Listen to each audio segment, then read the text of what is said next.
bedroom unit, Your Honor. And so when it was finalized, the upgrade, it was already, I understand, in 2000, when the contract to sell was already executed, Your Honor, in March of 2004. So she started paying the studio unit, Your Honor, in 2000. And in January 2000. With the permission of kind counsel, while I appreciate the efforts to assist the court, I think perhaps that reference should be made to the record of the testimony of Ms. Joseph, was that? Per account of what was said in court, Your Honor. Was your statement into the record covered by the answers of the witness you presented? No, Your Honor, we did not delve into that matter already during her presentation, Your Honor. Anyway, you take note of that. The contract to sell, which was submitted, is dated January 20, 2004. And now you're talking about another contract to sell that was signed on March 2004. No, Your Honor, I correct myself, Your Honor. It is this January 2004. Only one, the same, Your Honor. Only one contract to sell dated January 20, 2004. But this is the penthouse unit that they eventually upgraded to. Not penthouse, Your Honor. I think this is only one bedroom unit with parking lot, Your Honor. What was the number of the unit? Just remind 31B, Your Honor. 31, D as in David? Is in boy, Your Honor. B as in boy. Yes, Your Honor. One bedroom. Now, would the price be the same?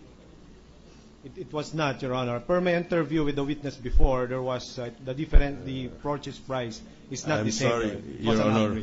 I'm sorry. But excuse me, please do not interrupt when the judge is asking questions. Yes, please continue. So, the price of the studio unit, Your Honor, is lesser than the price Just for give us the price of the studio unit. Give us the price of the studio unit. Is that $3,588,000? No, Your Honor. It is less than that. I don't have the exact amount, Your Honor. Would you get that information, please? Yes, Your Honor. Now, the price of the one bedroom, unit 31B, is $3,588,000.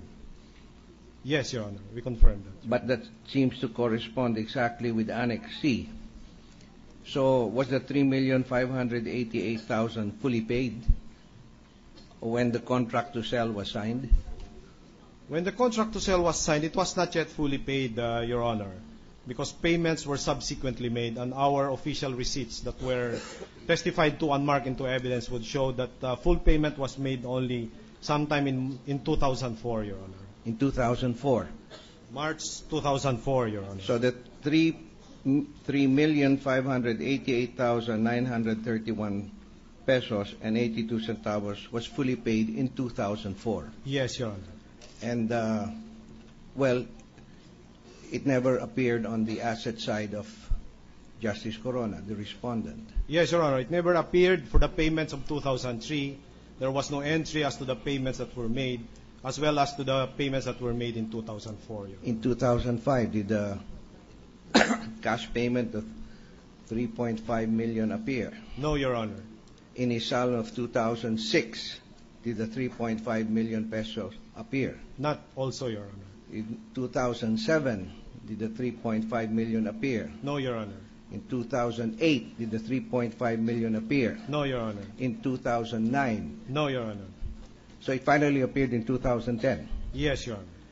Now, in double entry accounting, asset equals liabilities plus net worth.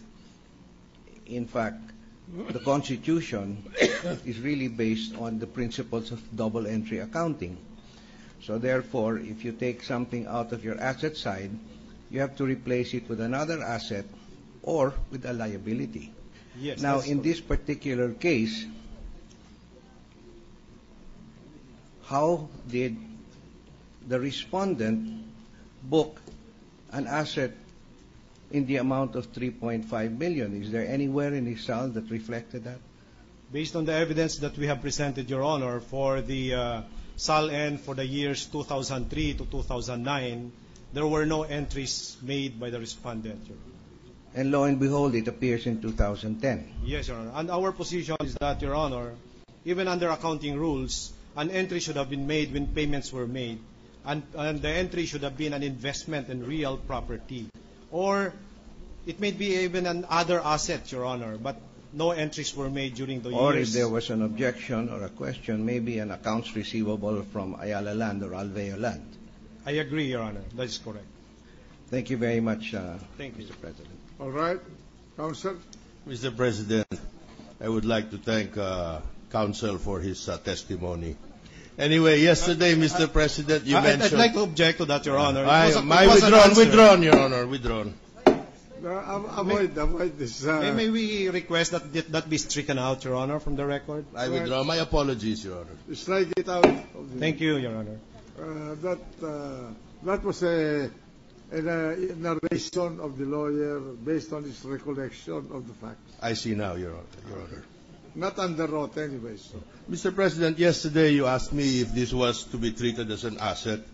Oh, by the way, may we ask that Mr. Lim be discharged, Your Honor? The witness is discharged. Thank you, Your Honor. Mr. Lim, you can go. Oh, I'm sorry. President, before we discharge the witness, may we recognize Senator Miriam Defensor Santiago? All right. You stay in on the witness stand because the lady senator from Iloilo wishes to ask a question. Thank you. I would like to raise a question not only with this witness but also with both counsel. Mr. Witness, what is the provision of the master deed for the Columns condominium units with respect to the transfer of ownership? For Your Honor, I don't have an idea. You don't know when ownership is transferred? For the ownership, ma'am, I don't have an idea. But for the acceptance of unit, yes, Your Honor. All right. What is the provision of the master deed on the acceptance of unit? Once the unit owner accept the unit, Your Honor, that's the only time that we will charge the association dues. Under the language of the master deed, what is the meaning of accept? Do you have any idea? That's the time, Your Honor, that the unit owner really accepted the unit.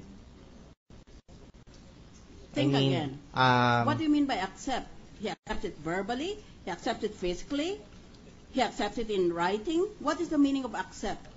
Based on my observation, Your Honor. Your observation? Yes, Your Honor, that there is a form on there. But that is already for the developer side, Your Honor.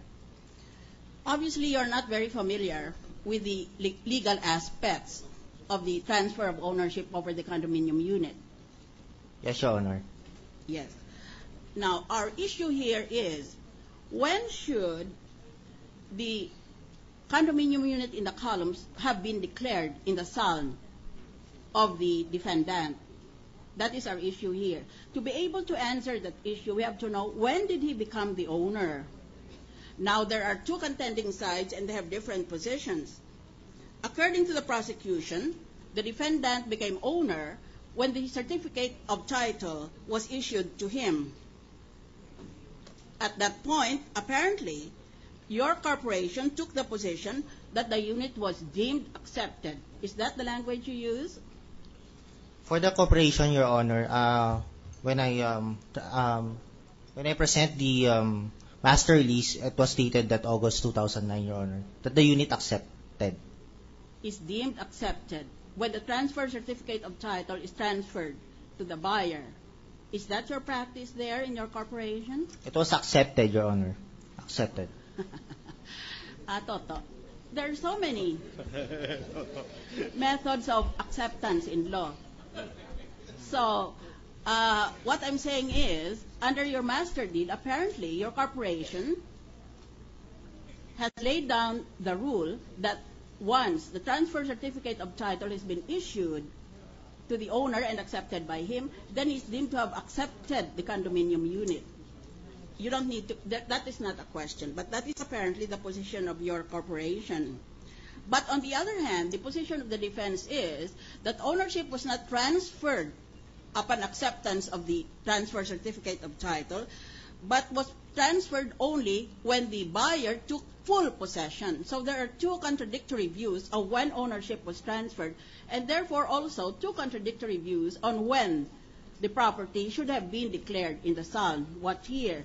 Transfer of title was made in 2004, but apparently declaration was made only in 2009. That is our issue today. Now, I'm going to